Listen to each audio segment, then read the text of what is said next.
Sean Diddy Combs' empire is on fragile ground.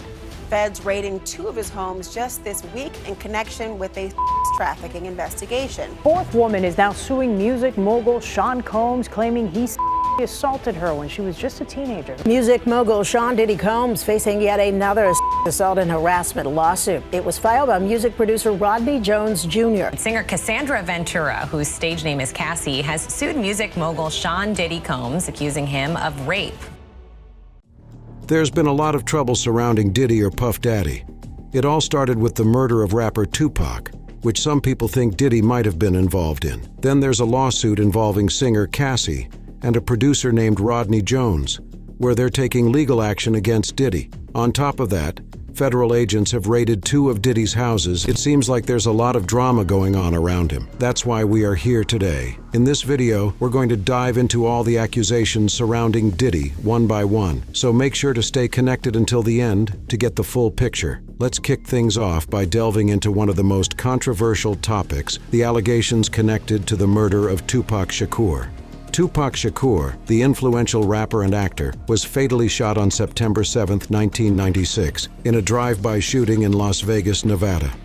He was leaving the MGM Grand Hotel after attending the Mike Tyson knockout boxing match. A white Cadillac with 4 men inside pulled alongside the BMW while it was stopped at a red light at an intersection near the Las Vegas Strip, and one person opened fire, riddling the passenger side of Knight's car with bullets. Sitting in the passenger seat, Shakur was shot 4 times, at least twice in the chest. September 13, 1996. Shakur was pronounced dead at University Medical Center in LA. Las Vegas police have said the initial investigation quickly stalled, partly because witnesses refused to cooperate. After no arrests were made, speculation and theories abounded. The Tupac probe gained new momentum after 2018, when an official at the Las Vegas Police Department said detectives re-engaged in the case after a Netflix documentary aired called Unsolved: The Tupac and Biggie Murders in 2018, and the book Compton Street Legend by Duane Keith Davis, aka Keefe D, who has said he is one of 2 living witnesses to the shooting, came out in 2019. We came up Harlem, and shit. Here he coming at BMW. All the chicks was like, Tupac, and he was like a celebrity, like he was in the parade. When we pulled up, I was in the front seat. Happened to see my friend, Chuck.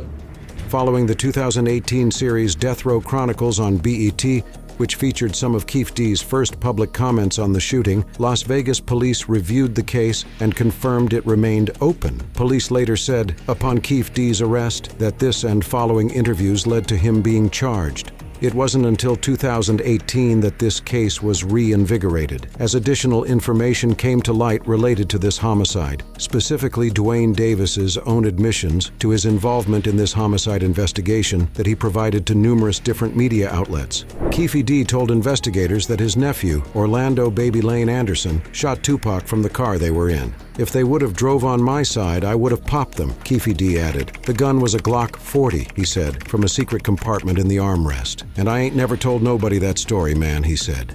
Davis has said Anderson was in the back seat of the car from which the gunfire erupted, but Anderson denied any involvement. Is it Orlando? Let me just ask you point blank, did you kill Tupac Shakur? I didn't kill Tupac. He died 2 years later. Keefe D claimed that Sean Diddy Combs ordered the hit, allegedly telling him, "Man, I want to get rid of them dudes," referring to Tupac and Suge Knight. Keefe D claimed Diddy's issue with Knight stemmed from Knight's infamous diss to the Bad Boy executive at the 1995 Source Awards. First, Diddy only wanted Knight, Keefe D would say, but he later targeted Tupac as well after Hit 'Em Up, a diss on the Notorious B.I.G. and Bad Boy. That pissed me off, Keefe D claimed. They allegedly settled the terms of the hit at Greenblatt's Deli, where Keefe D asked for $1 million to kill both Tupac and Knight. After Tupac's killing, Keefe D said the Southside Crips never got the alleged $500,000 payment from Diddy. Unrelated to the shooting, Keefe D also told police that Diddy used his brown 1964 Chevy in Usher's Can You Get With It music video. He claimed the car got fucked up from the shoot and that Combs paid him $2,500 to get it repainted.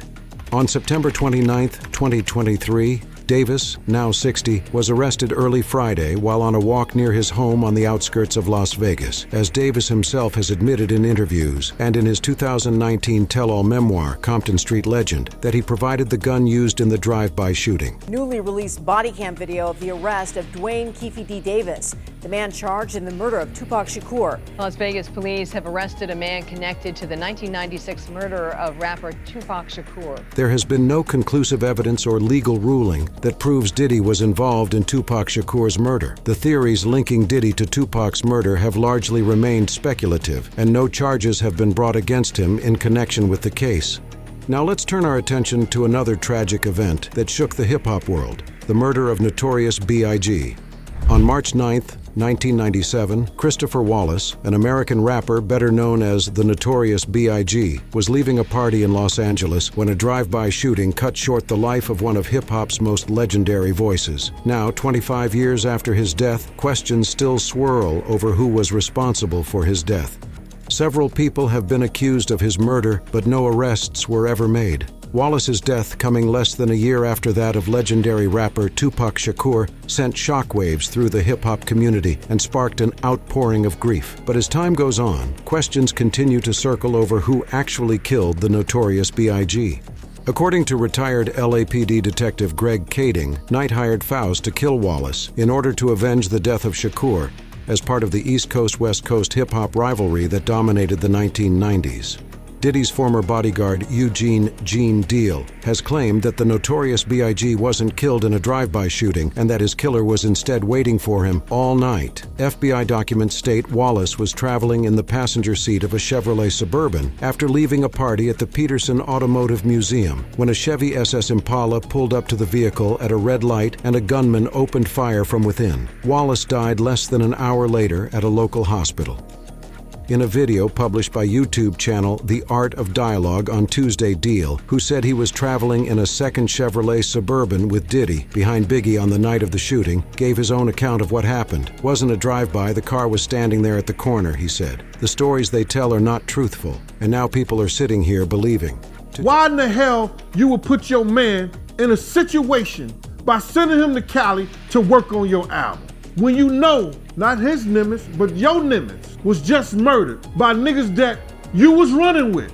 You got the place where Tupac was shot at, Quad Studio. There's plenty of places Big could have been. Why the West Coast? Come on, man.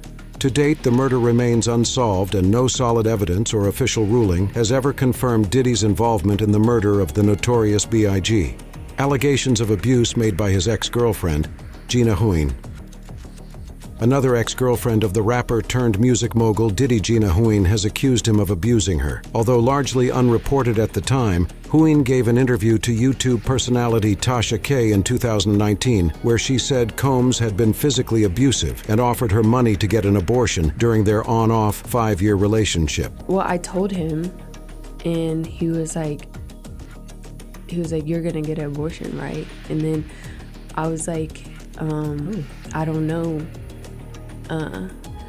I don't know yet. And then he offered me $50,000 to get rid of it. On one occasion, she alleged that Combs had once stomped on my stomach really hard, like took the wind out of my breath. She told Tasha K that he was mentally, emotionally, and physically abusing me. He like stomped on my stomach like really hard, and I like took the wind out of my breath. I couldn't breathe, and he kept hitting me, and I was like pleading to him, like, can you stop?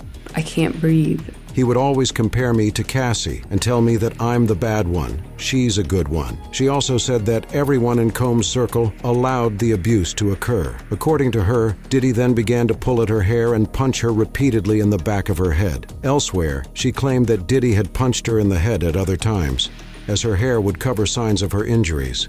He had we were in his closet, and he pushed me, and I fell to the ground, and then he stood over me.